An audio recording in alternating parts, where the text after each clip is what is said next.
Denmark sendiri selalu masuk ke dalam urutan teratas negara paling bebas korupsi di dunia. Hal ini disebabkan, tapi kenapa individunya sangat jujur dan etis? Sebuah pertanyaan. Hello, and welcome to GeoCurious. So, seperti yang di thumbnail, kita akan membahas tentang negara Denmark, yang merupakan salah satu negara maju di Eropa yang terletak di Skandinavia. Denmark sendiri selalu masuk ke dalam urutan teratas negara paling bebas korupsi di dunia, dan juga selalu masuk dalam negara terbersih dan negara teraman di dunia, yang membuat Denmark memiliki harapan hidup yang tinggi. Bagaimana sih Denmark bisa menjadi negara yang kita kenal hingga sekarang? Padahal dulunya dihuni oleh bangsa Viking yang terkenal barbar. Nah, di video kali ini kita akan menjelaskannya secara detail dan rinci. So, Denmark sendiri adalah sebuah negara Nordik yang terletak di Eropa Utara. Denmark terletak di sebelah barat daya Swedia dan selatan dari Norwegia.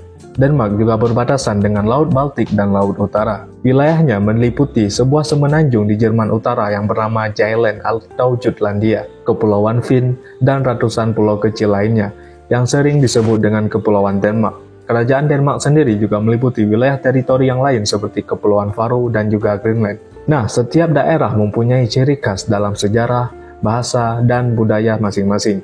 Pemerintahan dalam negeri diberikan kepada Kepulauan Faroe pada tahun 1948 dan Greenland pada tahun 1979. Meskipun memiliki pemerintahan sendiri, kebijakan luar negeri negara tersebut dan pertahanan masih tetap berada di bawah kendali Denmark. Luas dataran utama Denmark adalah 42.000 km persegi.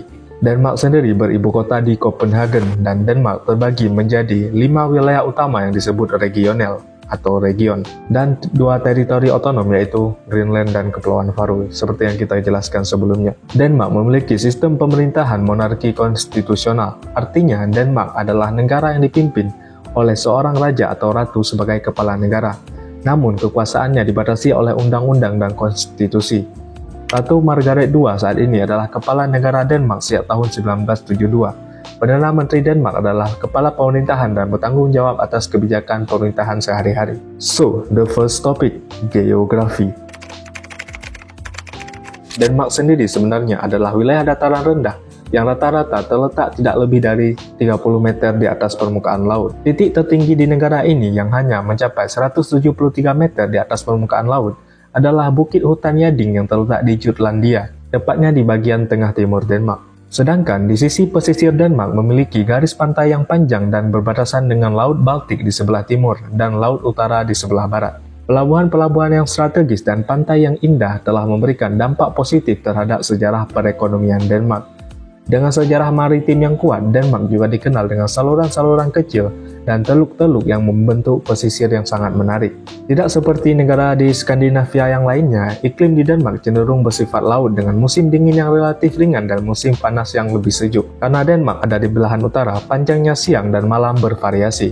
Pada musim dingin, matahari terbit pukul 9 pagi dan terbenam pukul 4 sore. Sedangkan pada musim panas, matahari terbit pada pukul 2 pagi dan terbenam pada pukul 10 malam. Wow, lama juga ya malam sama siangnya di sana. So, let's move on. Kondisi iklim ini mempengaruhi kehidupan sehari-hari dan kegiatan pertanian di negara ini. Denmark juga memiliki beberapa danau dan sungai yang memberikan sumber daya air dan keindahan alam tambahan. Sungai terpanjang di Denmark adalah Sungai Gudena yang mengalir sepanjang 158 km dari sumbernya di barat Laut Toring. Selain itu, terdapat juga banyak danau kecil di negara Denmark, dan yang terbesar adalah Danau Araso yang terletak di Selandia. Araso, terdapat juga laguna besar yang telah terbentuk di belakang bukit pasir di pesisir barat seperti Fjordingkobing dan Nisum. Selanjutnya, pulau-pulau di Denmark terkenal karena keindahan alamnya dengan padang rumput hijau yang luas, perbukitan kecil, dan hutan yang memberikan keanekaragaman landscape. Beberapa pulau seperti Zealand memiliki populasi dan fasilitas perkotaan yang berkembang. Sementara pulau-pulau kecil lainnya menawarkan ketenangan dan pesona pedesaan. Cortez, it is for you. Thanks, Janu. Hi everyone, my name is Cortez, dan di sini aku akan membahas tentang sejarah. Kapan sih negara Denmark dihuni untuk pertama kalinya? Nah, negara Denmark telah berpenduduk sejak 12.000 tahun sebelum Masehi, dan pertanian telah ada sejak 3.900 sebelum Masehi. Penduduk Denmark pertama datang dari sebelah timur Kepulauan Denmark atau Sjælland dan Skåne, dan mereka menggunakan bahasa Jermanik Utara kuno. Menurut para sejarawan, sebelum bangsa Jermanik kuno datang ke wilayah Denmark, wilayah tersebut telah dihuni oleh bangsa Jutlandia, yaitu keturunan penduduk yang dikenal dari sumber-sumber sejarah kuno. Kemudian antara abad ke-8 hingga abad ke-10 Masehi, bangsa Denmark dikenal sebagai Viking.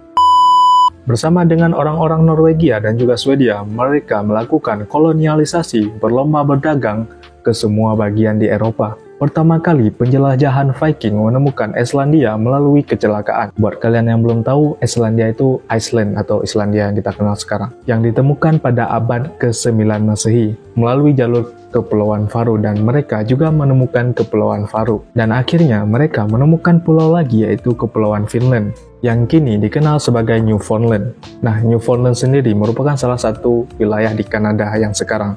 Selama beberapa waktu, bangsa Viking juga melakukan penaklukan di bagian Inggris, yang dikenal sebagai Danelaw, dan juga melakukan penaklukan di wilayah Irlandia dan juga Prancis. Selanjutnya, setelah abad pertengahan berakhir, Raja Denmark kemudian menguasai Skåneland, Estonia, dan juga Denmark, serta Kadipaten Schleswig dan Holstein di Jerman Utara. Pada tahun 1397, Denmark memasuki persatuan Kalmar dengan Norwegia, Swedia, dan juga Finlandia, yang merupakan negara-negara Skandinavia bersatu yang menjaga kepentingan negaranya masing-masing, yang berlangsung hingga 1523. Kemudian terjadilah reformasi Protestan yang tiba di Skandinavia pada tahun 1530, menyusul Perang Saudara Perseteruan Pangeran di Denmark. Kemudian masuklah Lutheranisme pada tahun 1536. Apa sih Lutheranisme itu?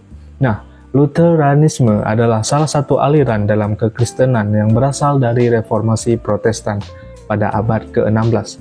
Aliran ini dinamai dari Martin Luther, seorang teolog dan pendeta Jerman yang memainkan peran kunci dalam memulai gerakan reformasi Protestan.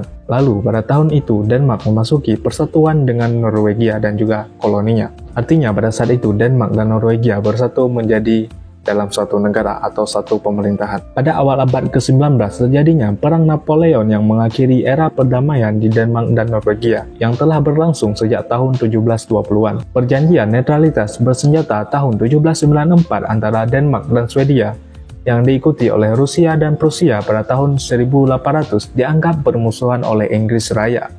Inggris lagi. Pada tahun 1801, kapal Angkatan Laut Inggris memasuki The Sound dan menghancurkan sebagian besar armada Denmark dalam pertempuran di pelabuhan Copenhagen. Ketika armada Inggris selanjutnya mengancam pelabuhan Angkatan Laut Swedia di Karlskrona, Rusia memulai negosiasi dengan Inggris. Ayolah Inggris, damai Inggris.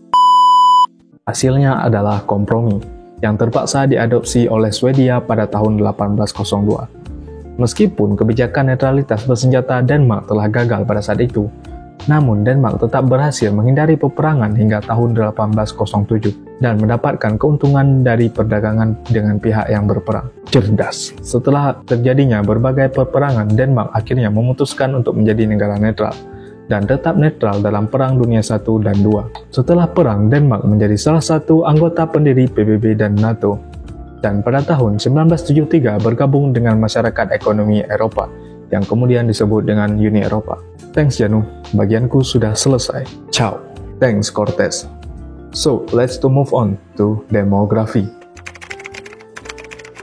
Jumlah penduduk Denmark saat ini adalah 5,9 juta penduduk, dengan kepadatan penduduk pada tahun 2023 adalah 139 orang per kilometer persegi. Sekitar 87% penduduk Denmark tinggal di perkotaan, terutama di ibu kota Copenhagen. Dengan rata-rata tingkat harapan hidup di Denmark adalah 82 tahun. Denmark sendiri hampir sepenuhnya dihuni oleh etnis Denmark, namun juga terdapat beberapa etnis minoritas lain yang datang pada abad ke-21, seperti etnis Turki, Jerman, Polandia, Irak, Swedia, Norwegia, dan juga Bosnia, serta negara dari Middle East seperti Iran dan Somalia. Denmark sendiri adalah negara yang sangat menjunjung tinggi kebebasan beragama dengan mayoritas penduduk Denmark adalah penganut Kristen Protestan. Selanjutnya terdapat juga agama minoritas lain seperti Yahudi, Islam, dan juga Katolik Roma.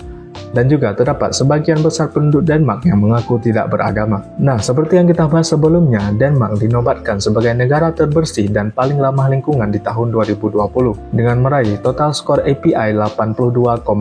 Hal ini disebabkan pendidikan yang baik dan kesadaran masyarakat tentang tanggung jawab mereka terhadap lingkungan. Kesadaran ini dapat memotivasi perilaku yang peduli terhadap kebersihan dan keberlanjutan di negara Denmark. Pemerintah Denmark sendiri juga memiliki infrastruktur lingkungan yang baik, termasuk sistem pengelolaan limbah yang efisien dan penggunaan energi terbarukan. Partisipasi ini menciptakan tanggung jawab bersama untuk menjaga kebersihan dan keseimbangan ekosistem. So, the next topic. Olaf, it's time for you.